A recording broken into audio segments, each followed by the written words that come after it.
अस्सलाम वालेकुम, कैसे हैं आप सब? उम्मीद है आप सब खैरियत से होंगे। आप लोग का वेलकम है मेरे चैनल रूहानी पाथ पर। डीएफ अगर मूव ऑन होना चाहती है तो डीएम उसे मूव ऑन भी क्यों नहीं होने देते।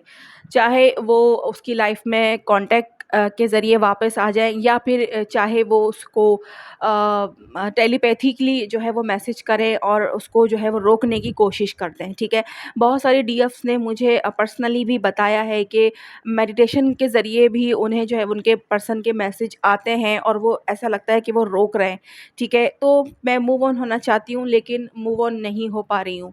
तो कुछ सिचुएशन कुछ डीएफ के साथ इस तरह की होती है और कुछ के साथ ये होता है कि डीएफ ने सोचा कि वो मूव ऑन कर लेती है, अब वो आगे नहीं बढ़ सकती, अब वो एफ़र्ट और मज़ीद नहीं लगा सकती। उसने जितना अच्छा करना था कर लिया, अब कुछ नहीं हो रहा, अब मुझे जाना है, मैं मूव ऑन करूँगी, ठीक है। वो ये सोचती है और फिर कुछ टाइम के बाद उसके पर्सन वापस आ जाते हैं, ठीक है। उसके डीएम वापस आ जाते हैं और कॉल मैसेज कर लेते हैं या जो भी, और डीएफ वापस उसी स्टेट में चली जाती है जहाँ पर वो थी। और वो यही चीज़ बार-बार होने की वजह से परेशान रहती है कि मैं मतलब फिर मैं करूँ तो मैं क्या करूँ? ये आगे बढ़ता नहीं है, ठीक है, और मुझे भी आगे बढ़ने नहीं दे रहा, तो अब मैं क्या करूँ? आगे बढ़ने से मुराद ये नहीं कि मतलब आपको आपके ग्रो होने में आपको जो है वो पीछे कर रहा है, आपको ग्रो नहीं होने दे रहा, वो चीज़ नहीं। मतलब कि अपने आप से दूर जाने नहीं दे रहा, ठीक है? तो यहाँ पर आज मैं आप लोगों को जो है इन सारी चीज़ों के बारे में बताने वाली हूँ। तो टैरो ट्रेडिंग के अंदर जो भी लोग इंटरेस्टेड हैं वो लोग कम्युनिटी के अंदर लिंक दिया हुआ है, उसके ऊपर जो चैनल का लिंक दिया हुआ है वो आप सब्सक्राइब कर सकते हैं। वहाँ पर आपको सिर्फ टैरो ट्रेडिंग ही मिलेंगी, ठीक है। और सोल पाथ पर और रूहानी पाथ पर मैं गाइडेंस ही दूंगी। तो जनाब ये क्यों होता है? क्योंकि आपने मूव ऑन होने का फ़ैसला कर लिया है ना, अब आप जो है खुद से मूव ऑन जो है वो होना चाह रही हैं, ठीक है। यानी कि जो आपका डीएम है वो कौन है? वो आप खुद हैं, ठीक है। आपका पार्ट है वो, तो वो आप ही का पार्ट है, ठीक है। तो आप अपने पार्ट से मूव ऑन होना चाह रही हैं तो आपका पार्ट आपको रोकता है। अब सवाल यहाँ पर ये आता है कि अगर वो हमारा पार्ट है तो फिर वो पूरी तरह से हमारे लिए क्यों नहीं है? क्यों हमारे लिए अवेलेबल नहीं है? क्यों वो हमें हर्ट करता है, हमें छोड़ के चला जाता है? क्यों वो वहाँ खुश रहता है दूर हमसे और हम यहाँ पर परेशान रहते हैं?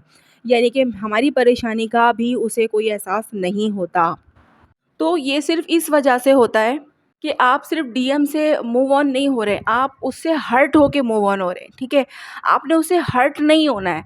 आप लोग नेगेटिव होकर, हर्ट होकर उससे मूव ऑन होने की तैयारी में जाते हैं, यानी कि जब आप तंग आ जाते हैं, आप लगता है कि यार मैं डिप्रेशन में चली गई हूँ, मुझे टेंशन हो रही है, वो आ नहीं रहा है, वो सुन नहीं रहा है, उसको मैंने रिक्वेस्ट करके देख लिया, उसको मैंने सब कुछ करके देख लिया, लेकिन वो नहीं आ रहा है और मुझसे नहीं रहा जा रहा।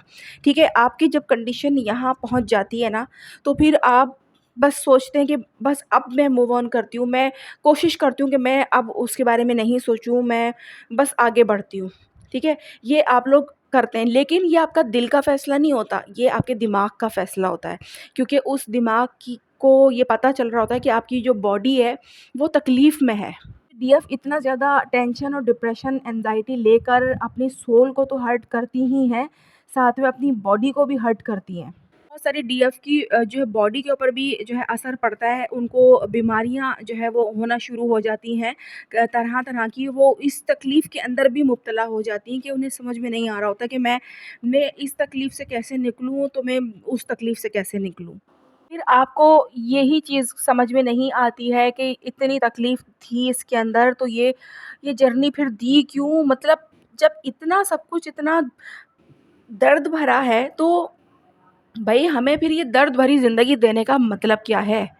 सुकून तो कहीं मिल रहा नहीं है। तो आप लोगों ने कुछ भी नहीं करना है, आपने सिर्फ़ इतना करना है कि आपने पॉज़िटिव रहना है, जो कि मैं जानती हूँ कि डीएफ के लिए ये सब भी बहुत मुश्किल होता है। क्योंकि वो जिस सिचुएशन में होती है, उसे कैसे वो खुद को पॉज़िटिव रखेगी? यहाँ पर सवाल ये आता है कि कुछ भी अच्छा नहीं चल रहा, उसकी ज़िंदगी बहुत तकलीफ़ में गुज़र रही है, तो वो पॉज़िटिव कैसे रहे? बात तो सिर्फ़ इतनी है ना कि पॉज़िटिव रहा ही नहीं जा रहा, तो कैसे फिर रहें? आप सिर्फ़ इतना सोचें कि आपको जो बनाने वाला है, जो आपका रब है, जो आपका खुदा है, ठीक है? जो हमारा डिवाइन है, उसने हमें बनाया तो वो हमसे कितनी मोहब्बत करता है। वो मोहब्बत करता है, उसके लिए हमने क्या किया?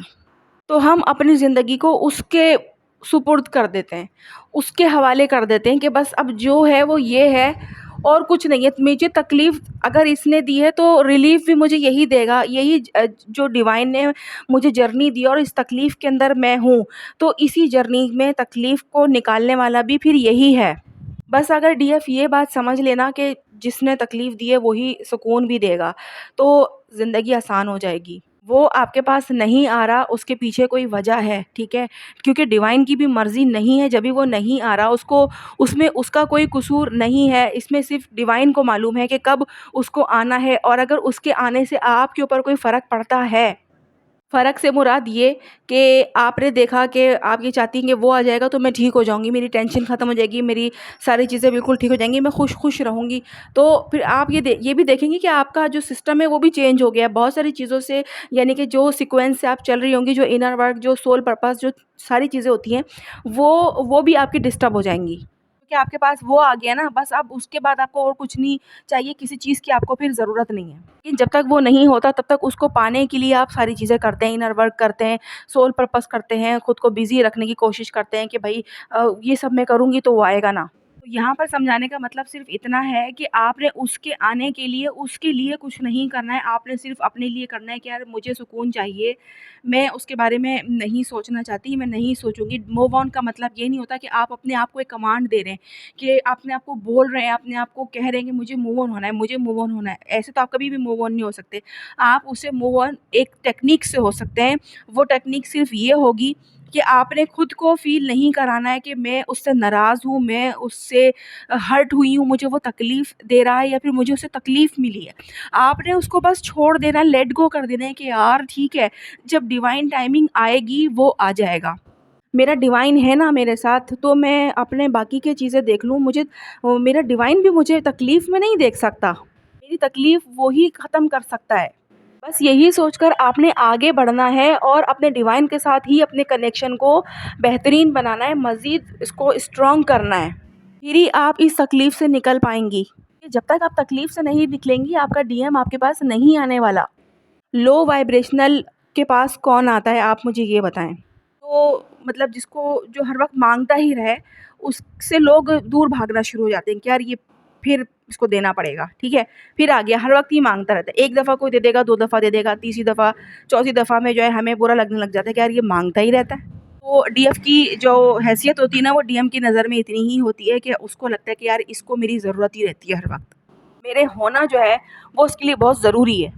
से बात करना जो है वो इसके लिए बहुत ज़रूरी है। अगर मैं बात नहीं करूँगा तो ये मतलब ये बहुत ज़रूरतमंद है, इसको ज़रूरत है कि मैं इससे बात करूँ, इसकी ज़िंदगी में मैं रहूँ। तो वो भाग जाता है, वो रन कर जाता है क्योंकि वो इरिटेट हो जाता है। आप लोगों ने अपने डीएम को इरिटेट नहीं करना होता यार। अपने ऊपर रखकर सोचें कि अगर कोई आपसे बार-बार एक चीज़ माँगता रहेगा, तो आप उसको 1 दिन दे देंगे, चलें 2 दिन भी दे देंगे, 3 दिन भी दे देंगे, चौथे, 5वें दिन आपको बुरा लगने लग जाएगा कि अब कितना दूँ यार, ये तो रोज़ ही का मामूल बन गया है कि बस दूँ मैं। तो आपने जो है वो लेने वाला नहीं बनना, आपने देने वाला बनना है। जब आप देने वाले बनेंगे तो आपका डीएम लेने वाला बन जाएगा। लेकिन अभी फ़िलहाल वो देने वाला है और आप लेने वाले हैं।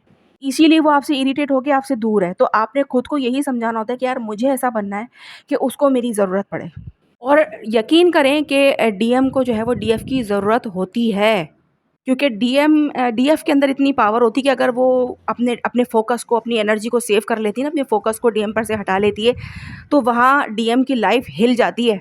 यहाँ डीएफ जो है वो बिल्कुल बैलेंस होके, खुश होके अपनी जो है वो जर्नी को आगे बढ़ रही है अपनी जर्नी में, और अपना डिवाइन के साथ उसने कनेक्शन को अच्छा किया हुआ है, अपना सोल पर्पस भी कर रही है, खुद भी खुश रहती है, पॉज़िटिव रहती है और अपना फ़ोकस बिल्कुल वहाँ से उस पर्सन पे से हटाया हुआ है और दूसरी चीज़ों पे लगाया हुआ है।